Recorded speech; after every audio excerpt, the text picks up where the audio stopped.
A Netflix colocou na sua plataforma já tem um tempinho, já tem algumas temporadas, uma série chamada Investigação Criminal. E se tu já assistiu ela, tu conseguiu acompanhar passo a passo como é a investigação dos maiores crimes acontecidos aqui no Brasil. E isso pode te deixar um pouco assustado, ou pode te deixar despirocado de vez e querer assistir tudo que a Netflix oferecer sobre investigação criminal, que é o que aconteceu comigo. Quando nós recebemos essa maravilha chamada Júlia, da editora Mitos, naquelas caixinhas maravilhosas que nós estamos recebendo nos últimos tempos, o Alan disse que esse quadrinho ele era feito pra mim. Porque apesar de eu não gostar mais de estudar direito, eu ainda continuo viciada em histórias de criminologia. Exatamente, cara. Então se tu curte investigação, aqui tu tem um prato cheio e é sobre isso que a gente vai estar falando hoje.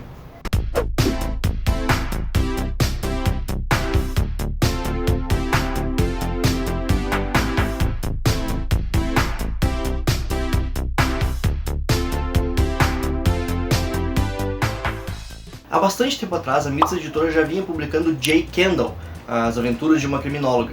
E esse nome era dado pelo seguinte, porque quando eles publicaram pela primeira vez com o nome de Júlia na capa, uma outra editora tinha os direitos de publicação desse nome. Então a Mitos não pôde usar e teve que trocar para J. Kendall. Só que agora esses direitos foram para as cucuias e então a Mitos pode publicar novamente com o nome original. E aqui nós temos os 3 primeiros volumes de Júlia, As Aventuras de uma Criminóloga. Isso daqui é simplesmente demais. Julia Kendall, ela é formada em Direito, dá aula numa universidade sobre criminologia e é simplesmente o maior nome das investigações da cidade onde ela reside, que é Garden City.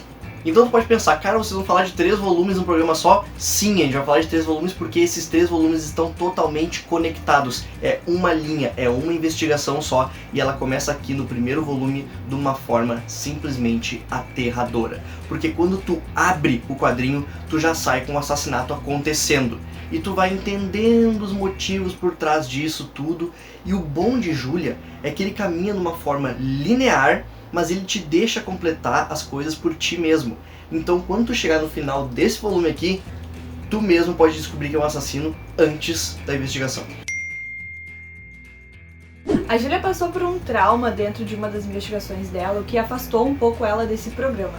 Ela se manteve mais centrada dentro dos estudos da universidade, até que em algum momento uma das alunas dela é assassinada e ela se vê obrigada a retornar a esse tipo de investigação. Como eu falei anteriormente, a Júlia ela é o maior nome da investigação de Garden City, o que fez com que alguns produtores de TV tivessem a brilhante ideia de fazer um programinha onde ela fosse a personagem principal. O único problema desse programa é que em nada ele trata sobre a realidade dela, tentando sensualizar a personagem o tempo inteiro e fazendo ela parecer um pouco sonsa, o que faz com que tu perceba ao longo da narrativa que nada dos traços e características que fazem a Júlia ser quem ela é está representado naquele tipo de seriado. Exatamente, cara, e é muito legal o fato deles criarem, né, uma personagem de TV que é para ser a Júlia, porque a Júlia, a personagem que tu vê aqui na capa, ela é baseada numa atriz, a Audrey Hepburn. Sim, a mesma Audrey do Bonequinho de Luxo, cara. E não apenas a Júlia aqui, ela tem uma empregada também, e a empregada dela, ela tem as características da Whoopi Goldberg. Então tu tem muitas referências a cinema, tu tem muita referência a cinema noir, tu tem muita referência aos filmes de investigação mais antigos. Isso daqui é simplesmente incrível. E como eu te falei, como a HQ ela vai tomando o tempo dela, quando a gente chegar aqui no volume 2, a gente vai acompanhar a investigação de uma forma diferente. Porque vai acontecer o seguinte, tu vai acompanhar a investigação e o assassino. E isso vai seguir até o volume 3. O mais impressionante da linha temporal e da narrativa de Júlia é que o tempo todo tu consegue observar os comportamentos do assassino explicados pela Júlia. Toda vez que a Júlia ela se encontra com os detetives porque eles precisam encontrar esse assassino, né, ela começa a explicar quais são as possibilidades de comportamento que esse assassino possa vir a ter. Por quê? Todo mundo sabe que quando se trata de um serial killer, a forma e comportamento de assassinatos, eles se repetem, há um padrão. Todo serial killer produz isso. Não que ele queira necessariamente deixar pistas dos assassinatos que ele faz, mas é porque na cabeça dele, ele desenvolve esse padrão sem nem perceber, porque ele precisa de algo, algum tipo de souvenir que ele possa guardar e a sistemática de assassinato é sempre o mesmo. E o assassino que a gente vai acompanhar aqui nessa história é simplesmente terrível, cara. As atrocidades que essa pessoa comete são inimagináveis. E ok, a gente tem noção de que todo assassino é um maluco pirado de vez, mas aqui tu vai acompanhando a escalada dessa loucura. E ela vai crescendo cada vez e cada vez e cada vez mais, até chegar num ponto que simplesmente não tem mais pra onde essa pessoa fugir. Tu consegue perceber nitidamente que o primeiro volume, os assassinatos, eles têm um motivo real. Há uma fixação e um motivo de assassinato. Já no segundo volume, tu começa a perceber que essa pessoa, na verdade, ela começou a sentir prazer em assassinar. E no terceiro volume, tu tem essa certeza quando tu começa a perceber o comportamento dela de fato, através das explicações da Julia e quadro a quadro em que o personagem aparece, querendo ou não matar alguém ou fazendo estratégias para conseguir se manter escondido da polícia. O que acontece? A Julia, ela consegue de forma muito rápida desenvolver todos os mistérios que acompanham essa investigação. O único problema é que esse assassino ele é tão dissimulado que até mesmo pra Julia é difícil que ela tenha uma relação onde ela consiga de fato prender essa pessoa. Não, e é bacana porque conforme vão passando os volumes, né, a gente vê que os motivos e os focos do assassino mudam. E quando muda, meu Deus, cara, tu não consegue parar de virar as páginas. O segundo volume, pra mim, ele foi mais intenso, justamente porque tu começa a ver a Julia explicando sobre serial killer e tu começa a ver como age um serial killer. Então, o tempo todo, a tua respiração, ela fica nesse impasse de uma investigação de fato, quando tu em papel de detetive e quando tu no papel do assassino, porque sim, o quadrinho ele consegue se proporcionar a esse tipo de fator.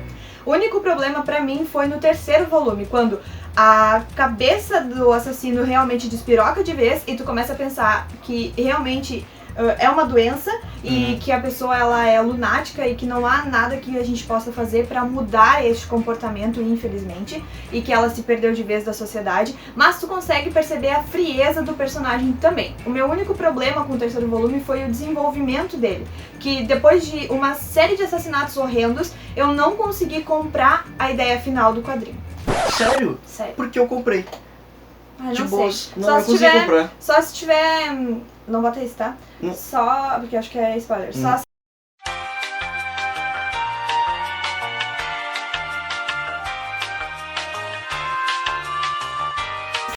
O personagem que apareceu aqui como assassino, eu comprei a ideia porque eu entendi a frustração dele no volume 2, certo? Acontece algo no volume 2 ali, o assassino vai ficar frustrado. Então, pra mim, fez sentido a troca de alvo. Sim, fez sentido. Troca de alvo pra mim faz sentido. Isso pra mim é o comportamento de um serial killer, entende? Eu digo, consideram os fatos. Toda a sequência, eu tô tentando não dar spoiler. Não, tipo, tá difícil. Toda a sequência de fatos. Captura, atenção da detetive e neto. Aquele último arco em si, e o fato como termina, não existe, sabe, tipo assim, uma pessoa tão cruel como ela, algo a mais teria que acontecer. Ah, mas eu acho que isso ficou subentendido no final, porque pra mim, aquele fechamento ali é simplesmente um estopim pra algo vindouro ainda. É isso que eu penso, eu se algo vai vir futuramente, beleza, mas se é tipo, fui pego, não gostei, entendeu? Tecnicamente é isso. Mas, uma coisa que eu quero ressaltar antes da gente acabar esse vídeo, porque senão ele vai ficar enorme. O tempo todo em que a Julia tá fazendo a investigação dela, tu percebe que ela tem ela mesma tem sérios problemas que ela não consegue tratar psicologicamente falando. Sim. Ela é afetada por um relacionamento, ela tem uma vida que tecnicamente pra ela é uma bosta, e apesar dela ter várias pessoas na volta dela, ela não consegue se desprender de algo que no passado fez muito mal pra ela. E sabe, cara, eu acho que Julia funciona muito bem por causa disso, porque os personagens, eles são muito bem construídos, tu consegue te afeiçoar muito bem a eles, mesmo aqueles personagens que tu não gosta muito, que tu não quer que tenham relações com outros personagens, tu consegue te afeiçoar a eles e é muito bom, funciona muito bem.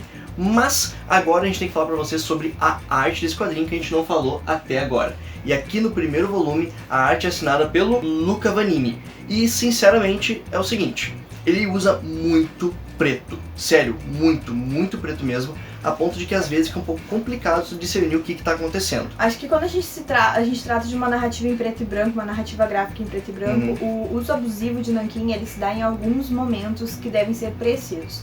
Johanna, agora tu quer pagar de especialista em quadrinhos. Não! Vamos dar um exemplo bem claro de um quadrinho que ele é preto e branco, trata de assassinato numa era que realmente a escuridão faz parte do inferno.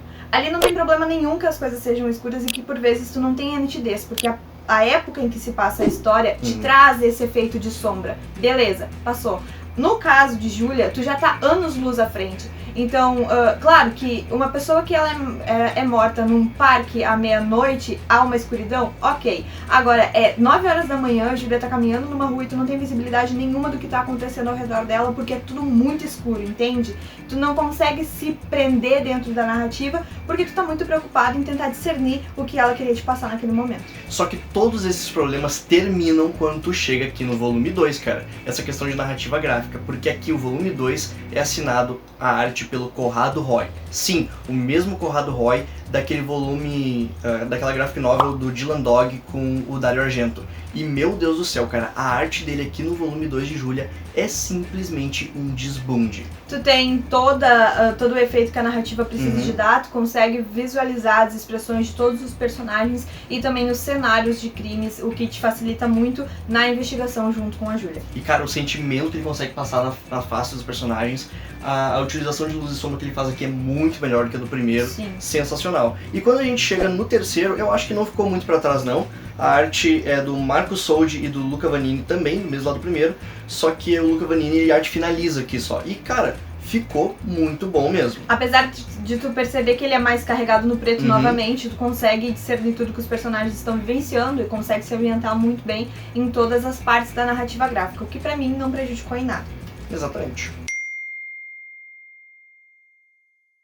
Então, cara, se Júlia te chamou a atenção, já tá no volume 5 e a gente não vê a hora de ler o volume 4 e 5 de uma vez, cara. Se tu curtiu isso daqui, tem link aqui na descrição. Se tu é de São Paulo, dá uma passadinha da lojinha da Mitos, que não é mais na Augusta, tem link aqui, ó, mostrando certinho o endereço. Se tu tá chegando agora nesse canal, seja muito bem-vindo, se inscreva e acione o sininho pra ficar por dentro de tudo que acontece aqui. Como sempre, deixa nos comentários, que apesar de parecer que eu não estou olhando, eu estou sempre olhando, que eu só sou um pouquinho mais excluída, é que eu gosto de saber o que vocês querem que a gente traga e principalmente eu gosto da opinião de vocês sobre como o nosso conteúdo tem sido produzido. E se tu gosta de investigação criminal, se tu é meio despirocado das ideias que nem eu, deixa algumas séries aqui que tu possa me indicar e a gente vai compartilhando esse gosto e livros também. Obrigada. Exatamente, então conforme a gente for lendo mais Júlia, a gente vai trazer mais material pra vocês.